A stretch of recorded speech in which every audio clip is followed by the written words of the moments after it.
আমরা কিন্তু সবসময়ই চাই হচ্ছে আমরা সুস্থভাবে থাকি বা সুস্থভাবে বাঁচি, কিন্তু চাইলেই কি আমরা এরকমভাবে থাকতে পারি? না, এরকম হয় না। আসসালামু আলাইকুম সবাইকে, আশা করি সবাই খুব ভালো আছেন। তো সুস্থভাবে বাঁচতে হলে কিন্তু সবার আগে ভালো খাবার দাবার খেতে হবে। তো আমরা ভালো খাবার দাবার যতই খাই না কেন, সব খাবারই কিন্তু এখন ভেজাল। যেমন এখন হইতাছে ফলের সিজন।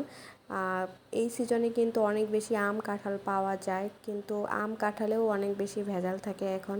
কাঁঠাল যেমন হচ্ছে বাহির থেকে যেমন দেখা যায় অনেক ভালো, ভেতরে কিন্তু তেমন ভালো থাকে না। এখন হচ্ছে ব্যবসায়ীরা বা হচ্ছে যারা এইসব কাঁঠাল বিভিন্নভাবে পাকিয়ে থাকে, তাহলে কিন্তু ওই কাঁঠালটা যত দাম দিয়েই কেনা হোক না কেন, ভিতরে কিন্তু ভালো থাকে না বা খেতেও মজা লাগে না।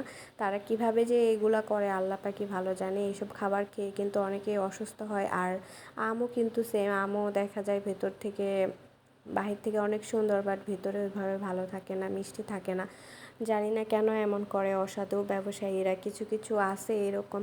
আর এখন যে আমের সিজন, প্লাস লিচু কাঁঠালে এই সবগুলোর যে এত দাম, তারপরেও কিন্তু যারা খেতে পছন্দ করি আমরা, তারা কিন্তু তবুও খেয়ে থাকি। কারণ হচ্ছে বছরে এই একবারই কিন্তু এই ফলগুলো পাওয়া যায়। এই তো হচ্ছে আমি আজকে দুপুরের জন্য রান্না করেছিলাম মিষ্টি কুমড়া ভাজি। মিষ্টি কুমড়া ভাজিটা কিন্তু আমার কাছে বেশ ভালো লাগে খেতে। আর সাথে হচ্ছে আলু বেগুন দিয়ে একটা কই মাছের তরকারি রান্না করেছিলাম, এটাও ভালোই হয়েছিল খেতে।